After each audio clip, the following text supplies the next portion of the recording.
Quelles sont les premières actions que vous allez mettre en place pour couper les ponts avec votre ex et vous protéger? Partagez vos idées dans les commentaires, cela pourra inspirer d'autres personnes. Maintenant que vous avez construit vos remparts et que vous vous êtes protégé de la douleur, il est temps de vous recentrer sur vous-même. C'est comme partir à la recherche d'un trésor oublié, un trésor qui se trouve au fond de vous et qui n'attend que d'être redécouvert. Qu'est-ce qui vous passionnait avant cette relation?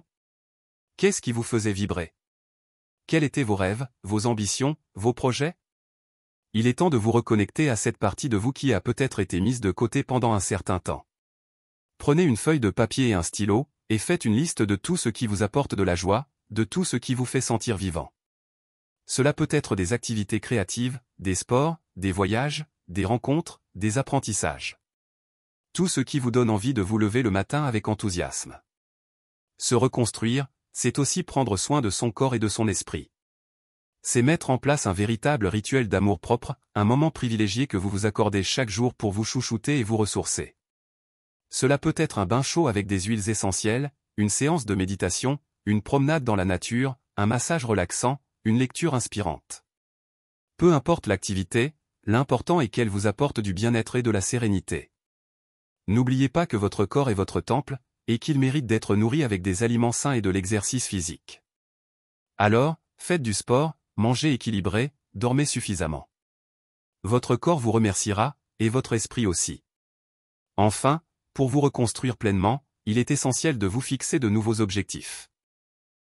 C'est comme pointer une boussole vers un nouvel horizon, une direction qui vous inspire et qui vous donne envie d'avancer. Quels sont vos rêves les plus fous? Quelles sont les compétences que vous aimeriez développer? Quels sont les défis que vous aimeriez relever? N'ayez pas peur de viser haut, de sortir de votre zone de confort, de vous lancer de nouveaux défis.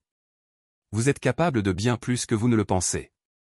Se reconstruire et se concentrer sur soi, c'est un voyage passionnant, un voyage à la découverte de votre potentiel, de votre force intérieure, de votre capacité à vous réinventer. C'est un cadeau que vous vous faites à vous-même, et c'est le plus beau cadeau que vous puissiez vous offrir. Quels sont les nouveaux objectifs que vous vous êtes fixés? Quelle est l'activité qui vous fait le plus vibrer? Partagez vos projets dans les commentaires, cela pourra inspirer d'autres personnes et vous donner un coup de pouce pour les réaliser. Vous avez pris soin de vous, vous avez exploré vos passions, vous vous êtes fixé de nouveaux objectifs. Maintenant, il est temps de sortir de votre zone de confort et de goûter à l'inconnu. C'est comme ouvrir une fenêtre sur un monde rempli de possibilités, un monde qui n'attend que d'être exploré. Qu'est-ce qui vous fait peur? Qu'est-ce qui vous intrigue? Qu'est-ce que vous avez toujours rêvé de faire, mais que vous n'avez jamais osé tenter? C'est le moment de vous lancer, de dépasser vos limites, de prendre des risques, contrôlés, bien sûr. Alors, inscrivez-vous à un cours de cuisine exotique, apprenez une nouvelle langue, faites du bénévolat dans une association qui vous tient à cœur, partez en randonnée dans une région que vous ne connaissez pas. Laissez-vous surprendre par la vie, et osez sortir des sentiers battus. S'ouvrir à l'avenir, c'est aussi s'ouvrir aux autres. C'est tisser de nouveaux liens, rencontrer de nouvelles personnes, partager des moments de joie et de complicité. Entourez-vous de personnes positives, de personnes qui vous inspirent, qui vous soutiennent, qui vous font rire. Rejoignez un club de lecture, participez à des événements culturels, faites du sport en équipe, inscrivez-vous sur un site de rencontre. Soyez curieux, soyez ouverts, soyez authentiques. N'ayez pas peur de vous montrer tel, que vous êtes, avec vos qualités, vos défauts, vos imperfections. C'est ce qui vous rend unique, et c'est ce qui attirera les bonnes personnes à vous. Et enfin, s'ouvrir à l'avenir, c'est aussi s'ouvrir à l'amour. Ne fermez pas votre cœur, ne vous murez pas dans le passé. Vous méritez d'être aimé, et vous êtes capable d'aimer à nouveau. Ne vous précipitez pas, ne vous mettez pas la pression. Prenez le temps de vous connaître, de vous reconstruire, de savoir ce que vous voulez vraiment. Et quand vous vous sentirez prêt, ouvrez votre cœur à une nouvelle relation, une relation qui vous apportera joie, bonheur, et épanouissement. L'amour est une aventure magnifique, une aventure qui vaut la peine d'être vécue pleinement. Alors, soyez confiants, soyez optimistes, et croyez en votre capacité à aimer et à être aimé. L'avenir vous réserve de belles surprises. Quelles sont les nouvelles expériences que vous avez envie de vivre? Quelles sont les personnes que vous aimeriez rencontrer? Partagez vos rêves dans les commentaires, et inspirez-vous mutuellement pour les réaliser. Soyez patient avec vous-même. Accordez-vous le temps nécessaire pour traverser cette épreuve. Et n'oubliez jamais que chaque jour qui passe, c'est un pas de plus vers la guérison. Vous êtes plus fort que vous ne le pensez. Vous avez en vous les ressources nécessaires pour vous relever et pour écrire un nouveau chapitre de votre vie. Comment vous sentez-vous après cette étape? Avez-vous l'impression d'avoir besoin de plus de temps pour accepter la réalité? N'hésitez pas à partager vos réflexions dans les commentaires, et à vous soutenir mutuellement. Maintenant que vous avez commencé à accepter la réalité, il est temps de vous protéger. Imaginez que vous êtes un château assiégé, et que vous devez construire des remparts solides pour vous défendre contre l'ennemi, en l'occurrence, votre ex et les souvenirs qu'il ou elle représente. Et le premier rempart, c'est la distance. La distance physique, bien sûr, mais aussi la distance émotionnelle. Cela signifie couper les ponts avec votre ex, au moins temporairement. Je sais que c'est difficile, que vous avez envie de savoir comment il ou elle va, ce qu'il ou elle fait. Mais chaque contact, chaque message, chaque regard, c'est une brèche dans votre armure, une blessure qui se rouvre, soyez ferme. Supprimez son numéro de téléphone de votre répertoire. Bloquez-le là sur les réseaux sociaux. Archivez vos conversations. Je sais que c'est radical, mais croyez-moi, c'est nécessaire pour vous protéger et pour avancer. Les souvenirs. Ah, les souvenirs. Ils sont comme des fantômes qui vous hantent, qui vous rappellent sans cesse les bons moments, les rires, les promesses. Mais ces souvenirs, aujourd'hui, ils vous font plus de mal que de bien, il est temps de faire le tri. Ne vous débarrassez pas de tout, si vous n'êtes pas prêt, Mais rangez les photos, les cadeaux, les lettres, tout ce qui vous ramène à votre ex. Mettez-les dans un carton, dans un endroit où vous ne les verrez pas tous les jours. Vous pourrez les ressortir plus tard, quand vous serez guéri, quand ils ne vous feront plus souffrir. Enfin, protégez votre environnement. Évitez les lieux que vous fréquentiez avec votre ex, les endroits qui vous rappellent votre histoire. Changez vos habitudes, explorez de nouveaux horizons, découvrez de nouvelles passions. Et surtout, entourez-vous de personnes positives, de personnes qui vous soutiennent et qui vous aiment. Éloignez-vous des personnes toxiques, de celles qui vous rappellent sans cesse votre rupture ou qui vous jugent. Vous avez besoin de douceur, de compréhension, et d'encouragement. Couper les ponts et se protéger, c'est un acte de courage, un acte d'amour envers soi-même. C'est dire non à la douleur, non au passé, et oui à l'avenir.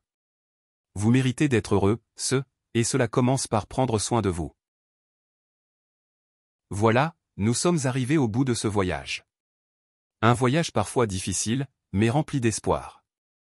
Nous avons vu ensemble comment accepter la réalité, comment se protéger, comment se reconstruire et comment s'ouvrir à l'avenir. Vous avez le courage, la force et les outils pour surmonter cette épreuve. Rappelez-vous, vous n'êtes pas seul. Chaque étape, chaque conseil que nous avons abordé est important. Rappelez-vous toujours de l'importance de l'autocompassion. Soyez patient avec vous-même. Ne vous jugez pas trop durement. Prenez le temps de guérir à votre rythme. L'essentiel est de faire un pas après l'autre, chaque jour, vers votre propre épanouissement. Et maintenant, le moment que vous attendiez tous et toutes, le secret, l'astuce que je vous avais promise. C'est une astuce simple, mais puissante. Chaque soir, avant de vous coucher, prenez quelques minutes pour vous remercier. Remerciez-vous pour votre courage, pour votre force, pour votre résilience. Remerciez-vous d'avoir survécu à cette journée, d'avoir fait un effort, d'avoir gardé le cap. Remerciez-vous d'être vous, avec toutes vos qualités et vos imperfections. Ce rituel de gratitude vous aidera à apaiser votre esprit, à cultiver l'amour de soi et à vous endormir sereinement. Mettez en pratique ces conseils, essayez cette astuce. Osez croire en vous. Vous allez y arriver. Partagez cette vidéo, et vos expériences, dans les commentaires. Merci d'avoir regardé cette vidéo jusqu'au bout. J'espère qu'elle vous a apporté de l'espoir, de la motivation et des outils pour vous aider à avancer. N'oubliez pas que le bonheur se trouve en vous. Prenez soin de vous, aimez-vous, et vivez pleinement votre vie. J'espère sincèrement que ce message vous a été utile. Je tiens à vous féliciter chaleureusement d'avoir parcouru cette vidéo jusqu'à la fin. Cela signifie que vous souhaitez vous améliorer en tant que personne. Et si vous avez aimé la vidéo, laissez votre commentaire. Si vous ne savez pas quoi commenter, écrivez je relève le défi pour que je sache que vous êtes allé jusqu'au bout. Si vous n'êtes pas encore abonné à la chaîne, qu'attendez-vous? Abonnez-vous dès maintenant et rejoignez-nous. Merci pour votre attention et la prochaine fois leader. Le cœur brisé. On a tous connu ce moment où le monde s'effondre. L'amour s'en va, et il ne reste que la douleur, l'absence, les souvenirs qui vous hantent. Vous vous demandez comment faire pour oublier celui ou celle que vous aimez, comment faire pour vous en sortir? Je comprends parfaitement ce que vous traversez. J'ai moi-même connu cette étreinte de la douleur, cette sensation d'être englouti par la tristesse. J'ai erré dans le noir, cherchant désespérément la lumière. Mais, je suis là pour vous dire qu'il y a de l'espoir. Qu'il est possible de guérir, d'oublier, et de retrouver le bonheur. Croyez-moi, la lumière est au bout du chemin, même si elle semble loin aujourd'hui. Dans cette vidéo, je vais vous accompagner sur ce chemin difficile. Je vais partager avec vous les clés pour surmonter cette épreuve, pour panser votre cœur brisé et pour reconstruire votre vie. Et je vous promets une astuce, un petit secret que j'ai découvert au fil de mes expériences, une technique puissante que vous pourrez appliquer immédiatement pour apaiser votre douleur et avancer plus vite. Alors, restez bien jusqu'à la fin. Êtes-vous prêt à vous donner une chance et à prendre le chemin de la guérison? Dites-le moi dans les commentaires. Bienvenue et installez-vous confortablement, vous êtes motivé à faire le premier pas sur ce chemin de la guérison. La première étape, et peut-être la plus difficile, c'est d'accepter. Accepter que c'est fini. C'est comme se tenir devant un miroir brisé et avoir le courage de regarder chaque éclat en face, sans détourner le regard. Ça fait mal, terriblement mal, je le sais. Mais c'est nécessaire. Ne vous mentez pas. Ne vous raccrochez pas à l'espoir d'un retour en arrière, d'une seconde chance. C'est humain de vouloir y croire, de rêver d'un happy end. Mais tant que vous resterez accroché à cette illusion, vous ne pourrez pas avancer. Et ça veut dire s'autoriser à ressentir la douleur. À pleurer, à crier, à se rouler en boule sous la couette si c'est ce dont vous avez besoin. Ne vous jugez pas, ne vous culpabilisez pas. Vous avez le droit de souffrir. Vous avez le droit d'être triste, en colère, déçu. Imaginez que votre cœur est comme un vase précieux qui s'est brisé. Vous ne pouvez pas le jeter et faire comme si rien ne s'était passé. Vous devez ramasser les morceaux, les examiner avec soin, les nettoyer de la poussière du passé. C'est un travail délicat, qui demande de la patience et de la douceur envers soi-même. Ce que vous vivez, c'est un deuil. Le deuil d'une relation, d'un avenir que vous aviez imaginé, d'une partie de vous-même. Et le deuil, ça prend du temps. Il n'y a pas de recette miracle, pas de pilule magique pour aller plus vite.